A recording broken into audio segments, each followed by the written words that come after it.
তো সাহাবীদের ভিতরে কয় প্রকারের রুচি ছিল বলেন? ঠিক তেমনি ভাবে পুরা উম্মতের ভিতরে কয় প্রকারের রুচি হবে?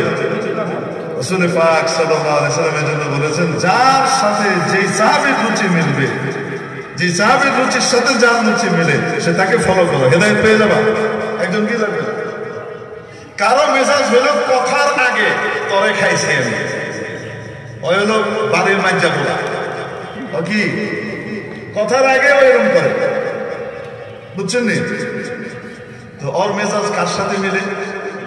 হযরত ওমর রাদিয়াল্লাহু তাআলার সাথে মিলে। আমাদের আকাবিরিনেরও এরকমই কি ছিল, রুচি দিয়েছিল। হযরত রশিদ আহমদ গঙ্গোহী রহমাতুল্লাহ আলাইহি প্রতি ওয়াক্তে আলাদা আলাদা কি করতেছেন? কাপড় পরে আসতেছেন, যেটা মসজিদে একবার করে গেছেন এটা আর করবো না, এবার আরেকটা। আর হযরত নানুতুবি রহমাতুল্লাহ আলাইহি এই জুমায় করছে, আরেক জুমায় খুলতেছে। ওনারা এই টিকটক পড়াই দিলে ওনার মেজাজ খারাপ হয়ে যাবে, এই আমি পারবো না, এইগুলো এত টিকটক করা লাগে। তো সাহাবীদের ভিতরে কয় প্রকারের রুচি ছিল বলেন?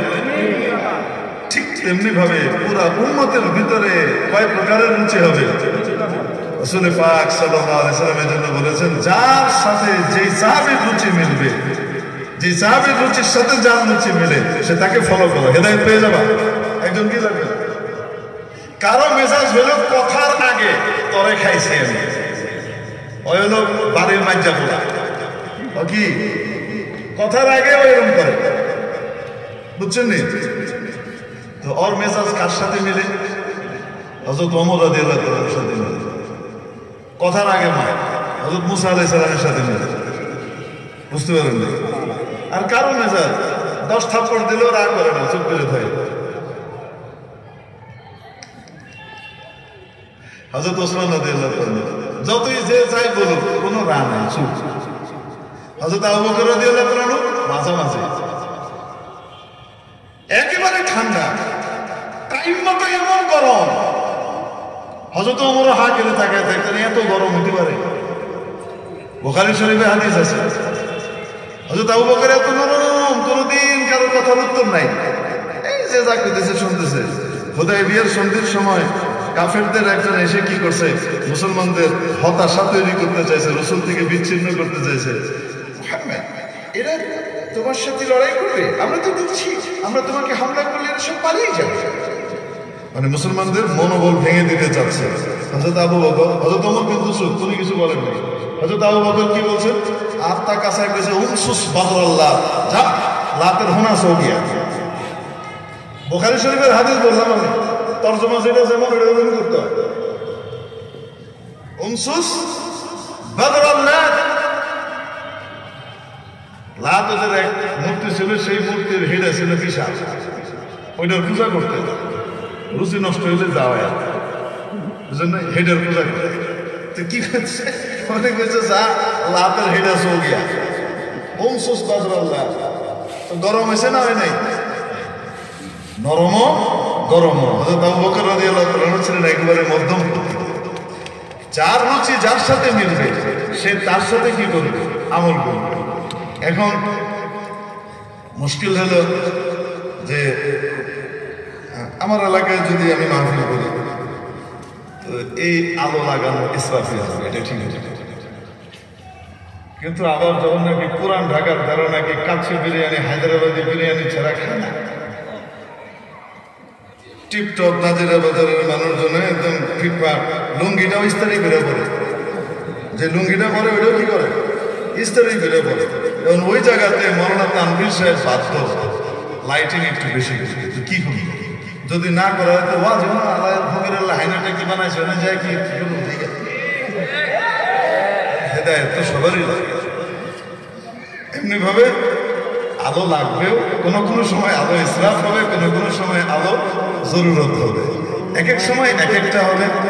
আমাদের আকাবিরিন বড়রা সব সময় চান যেন আমরা আবার এই জরুরতের কথা বলে, রুচির কথা বলে যেন আবার যার দরকার নাই সেও খুব উদাইল, এটা যেন না হয়। এই জন্য আমাদের সামনে কি করেন, ইসলাহি কথাগুলো বলেন যে অতিরিক্তটা ইসরাফ হবে, সেটা যেন না করা হয়, বুঝতে পারছেন? তো মুরব্বীদের এই বলাগুলাও ঠিক আছে, আবার আপনাদের রুচি অনুপাতে তানভীর সাহেবের এই কাজ, এটাও ঠিক আছে, সবগুলোই মিলাই মনে আছে। কারণ আগামী বার আপনাদের ঘোষণা দিচ্ছেন, আগামী বার সব করে কাল যেহেতু মাহফিলের লোক পাইবেন না, সব শেষ হবে।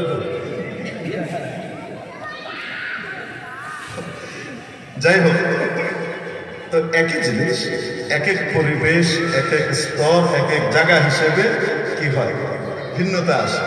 দেখেন হযরত ইব্রাহিম আলাইহিস সালাম না, ইব্রাহিম আলাইহিস সালামের প্রশংসা কোরআন শরীফের ভিতরে আল্লাহ করছে। প্রশংসাটা কে করছে? আল্লাহ। মেহমান আসছেন কয়েকজন, এই কয়েকজন মেহমান আসলে ফেরেশতা, মানুষের বেশি আসছে। একটা সুসংবাদ ইব্রাহিম আলাইহিস সালামকে দিতে, তো সেই হিসেবে ফেরেশতারা আসছেন। ইব্রাহিম আলাইহিস সালাম দেখার সাথে সাথে আসতো একটা গরু, মানে গরু মানে বড় গরু না, বাছুর থেকে একটু বড় গরু হই হই করতেছে আজকে, সেমি গরু আর সেমি বাছুর, মোটামুটি তাগড়া। এইটাকে জবাই করে আস্ত রোস্ট করে নিয়ে আসছে, নেন খা। আরে ভাই, একটা গরু আস্ত রোস্ট, ফাজা বিআজলিন হানির, খাইতে পারবে সবাই? না কেন পারবে না? উনি দেখছেন যে টাইপের মেহমান আসছে, এই মেহমানদের রুচি অনেক উঁচু, কাপড় চোপড় ঠিকঠাক, অতএব এগুলোর হুদা মুরগির রান খাওয়াই দিলে চলবে না। এদের একরামের জন্য গরু আস্ত রোস্ট খান, খাইতে তো পারবে না, 10 ভাগের একবার খাইতে পারবে, বাকিটি অন্যদেরকে দিয়ে দিবে, বুঝতে পারে। তো এই জন্য মেহমান হিসেবে আনজিলিন নাস মানাজিলাহুম, রাসূল পাক সাল্লাল্লাহু আলাইহি ওয়াসাল্লাম আম্মাজান আয়েশা সিদ্দিকা রাদিয়াল্লাহু তাআলা আনহাকে নসিহত করেছেন, সব মানুষ এক রকমের হয় না, এক একজনকে যে যেরকম তাকে সেই পর্যায়ে রাখো, সেই স্তরে রাখো। তো এই জন্য আমাদের আকাবিরিন সবসময় চাইবে আমরা যেন ইসরাফের ভিতরে না পড়ে যাই, আমরা যেন কিয়ামতের দিন ধরা না পড়ে যাই। এজন্য ওনাদের নসিহতগুলো আমাদেরকে যে ধরেন, বলেন, পাকড়াও করেন, এটা কি দরকার আছে না নাই? এটা বহু বড় নিয়ামত। আল্লাহ পাক এনাদের ছায়াকে আমাদের উপরে অনেক দীর্ঘায়িত করে। যারা আমাদেরকে ধরতে পারেন, বলতে পারেন যে এটা করা উচিত, ওটা করা উচিত, তাহলে না আমরা কি করবো? সঠিক লাইনে চলছি। আবার তার পাশাপাশি হালত এবং তাকাজা হিসেবে, যেহেতু বর্তমানে কি জিনিস জেনজির যুগ চলতেছে না, জেনজির যুগ চলতেছে, তো এই যুগের সাথে কিন্তু আমাদের মিল কম। আপনাদেরকে একটা কথা কই, আমরা এখন 40 আপ 50-এর কাছাকাছি না, 15 বছরে যেটা আছে বা 20 বছরে যেটা আছে, এটার লগে কিন্তু আমরা মিলবো কম, কারণ দিমাগের ফ্রিকোয়েন্সি ভিন্ন। সে এক ফ্রিকোয়েন্সিতে দৌড়াইতেছে, আমি আরেক জায়গাতে আছি। আমি মাফ করে দিয়ে বোঝাতে পারি না মনে হয়। এই জন্য আল্লাহ পাক জান্নাতে যে বউ দিবে আর বউকে যে স্বামী দিবে, ওই 62 বছরের তারা 22 বছরে দিব না। আরে কয় না কেন? আরে 82 বছরে একজন, সে 22 বছরের একজনে বিয়ে করা কি না জায়েজ? না জায়েজ। মিয়া বিবি রাজি, কা করে কা কাছে তো জায়েজ, কিন্তু আল্লাহ পাক জান্নাতে এটা দিবে না। কি করবে জানেন? وكواعب أترابا وكواعب أترابا। কাওয়াইবের তরজমা করবো না, করা যাবে না, এখানে ঝামেলা আছে। তবে চোখা উন্নত বক্ষা স্ত্রী দান করবে না। আতরাবা সমবয়সী দিবেন। কি দিবেন? এই বয়স 2-2.5 বছর, 3-4 বছরের ডিফারেন্স, বেশি গ্যাপ, একই যুগে। কেন? কাছাকাছি বয়স যখন হয়, 4-5 বছর, 6-7 এইরকম, এর ভিতরে যখন হয়, বিলো 10 যখন হয়, তো এরা যুগ চেঞ্জ হয় না, একই যুগের হয়। এদের ভিতরে বোঝাপড়া খুব ভালো হয়, বুঝাতে পারি না। তো এই জন্য আমাদের আকাবিরিন, ওনাদের যে যে লেভেল, তাকওয়ার ওই লেভেলে আমাদের পক্ষে উঠা তো মুশকিল। আমরা উঠতে গেলে দেখবো যে আমগো পোলাপাইন সব সামনে থেকে গেছে, বুঝাইতে পারি না। তো এই জন্য আমাদের আকাবিরিনের এই কথাগুলো আমাদের জন্য নসিহত, আমাদের জন্য সতর্কবাণী। আমরা ব্যক্তিগত জীবনে যখন খরচ করব, সবগুলোকে ফিকির করে খরচ করব, এগুলো আমাদের জন্য নসিহত। আর যখন মজমা বা কোনো দাওয়াতের ক্ষেত্রে আপনি আসবেন, তখন মেহমানের রুচি অনুপাতে আপনি কি করবেন, ব্যবস্থা করবেন, ওইটাও দরকার আছে।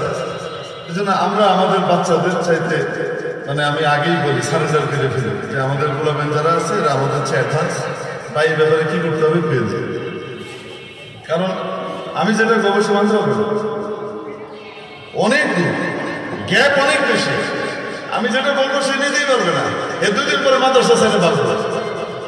আরে ভাই আমাদের ছোটবেলায় কি অবস্থা ছিল কম, আমাদের আকাবিরিনের যুগ আর আমাদের যুগ এটা তো ওই সময়কার কাছাকাছি যুগ, কি অবস্থা ছিল সবক শোনাই দিছি। আমি জীবনে বলবো না এটা, আমি শুধু দেখলাম সবাক করে একটা আওয়াজ হলো, চারিদিক মধ্যে মধ্যে পিঠের উপর থেকে নিচ পর্যন্ত একটা বাড়ি বেড়ে গেল। কেলেগে বাড়ি করলো, আমি কোনো ভুল করছি ঠেকছি কিছুই তো না, কি হয়েছে পড়ছে মারুফ পড়ি নাই। আর আমি খতমই ছাত্র না, সবক সময় আমি ছাত্র, তখন আমার তো 6 পারা চলে। বাড়ি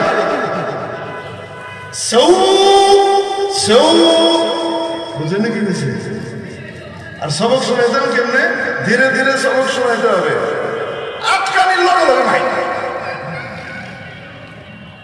বুঝে নাকি ওই মায়ের ভাইয়া রাগ এখনো ভিডিও কিনে আছে, সবারই কম বেশ টুকটাক আছে। বুঝছেন নাকি বেশি। ওই জমানায় রুচি কি ছিল, রুচি ছিল ওই হুজুর সবচেয়ে ভালো যে ঘুমায় বেড়া। আর বিশেষ করে হ্যাঁ বাস্তব করতেছি, আমাদের ওই সময় যে পরিবেশ ছিল, কোন হুজুর সবচেয়ে ভালো তাকে ভয় করতে হবে, ওই হুজুর খুব ভালো, কে ঘুমায় বেড়া। রুচি ছিল ওইটা, এখনকার রুচি এটাই তো না কেন। এখন শুধু বাড়ি একটা দিয়ে দেখেন, দ্বিতীয়টা দেওয়ার আগে খাবার দিতে হবে। আমার বাপে কি আপনার কাছে পিঠে লেগে পাঠাইছে, পড়ান লেগে পাঠাইছে, পড়ান মিয়া কন্যা গেলে। রুচির তারতম্য আসছে না, আসে নাই, যুগের সাথে সাথে কিন্তু চেঞ্জিং আসে।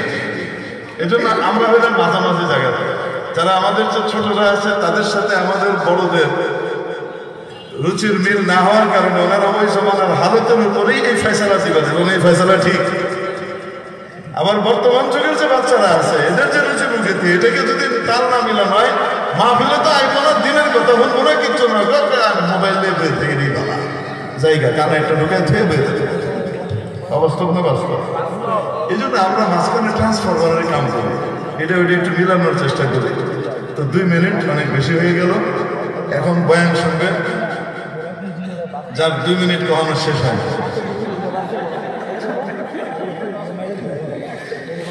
তো 6